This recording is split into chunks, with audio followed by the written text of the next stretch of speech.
वहीं दिल्ली में Haryana BJP core committee की बैठक शुरू हो गई है। बड़ी जानकारी देते हैं आपको। मुख्यमंत्री नायब सिंह सैनी बैठक में शामिल हो गए हैं। कोर ग्रुप की बैठक के लिए हरियाणा के कई नेता दिल्ली में मौजूद हैं। हरियाणा के प्रभारी सतीश पुनिया भी मौजूद हैं, सुभाष बराला, कृष्णपाल गुर्जर, इसके अलावा महामंत्री अर्चना गुप्ता, डॉक्टर कमल गुप्ता, कृष्ण बेदी, बीजेपी के तमाम बड़े चेहरे जो इस समय दिल्ली में मौजूद हैं। मुख्यमंत्री नायब सिंह सैनी अपने दिल्ली दौरे पर बीजेपी कोर ग्रुप की बैठक में हिस्सा लेने के लिए आए हैं।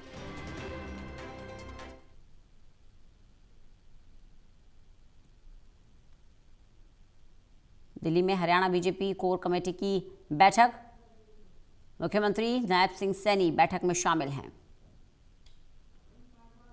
ललित नारायण कांडपाल हमारे साथ, हमारे असिस्टेंट एडिटर जुड़ गए हैं ज्यादा जानकारी के साथ। ललित, बैठक शुरू हो चुकी है, बैठक से क्या अपडेट मिल पा रहा है? कौन कौन बैठक में शामिल है?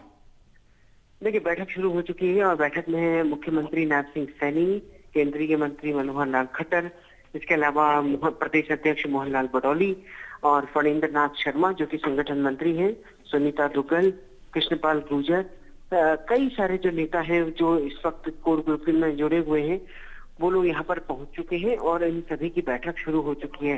इस बैठक का जो प्रमुख एजेंडा है रंजना, जैसा कि मैंने आपको सुबह बताया था, इस बैठक का प्रमुख एजेंडा जो है वो है वीबी जी राम जी को लेकर रणनीति बनाना। इसके अलावा जो गुरुग्राम में बीजेपी के राष्ट्रीय कार्यकारी अध्यक्ष का पहला दौरा हो रहा है, उसको लेकर रणनीति बनाना भी इस पूरी बैठक में शामिल है।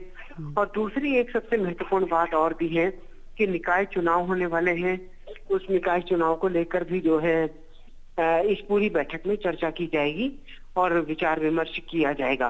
तो कुल मिलाकर के अगर देखा जाए तो जिस तरीके से ये आज बैठक हो रही है, इस बैठक में काफी महत्वपूर्ण निर्णय विषयों पर चर्चा होनी है। अब कैसे पार्टी आगे बढ़ेगी उसको लेकर ये सब देखने वाली बात होगी। बिल्कुल ललित, देखिए जो मनरेगा स्कीम थी वो विशेष रूप से मजदूरों के लिए थी, उस वर्ग के लिए थी जो रोजाना कमाता है, जो दिहाड़ी का मजदूर है।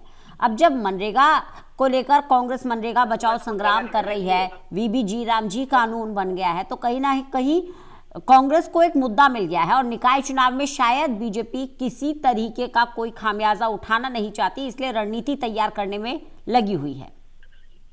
देखिए, दरअसल बीजेपी वीबी जी राम जी को लेकर ये कह रही है कि उसने जो सुधार किए हैं उन सुधारों के बाद स्थिति बदल जाएगी और जो कामगार लोग हैं वो इस पूरे मामले में उनको ज्यादा बेनिफिट होगा। वहीं अगर देखा जाए तो इस पूरे मामले में कांग्रेस पार्टी का एक अपना अलग पक्ष है। उनका ये कहना है कि जो सुधार किए गए हैं वो सही नहीं है, नाम बदल दिया गया है।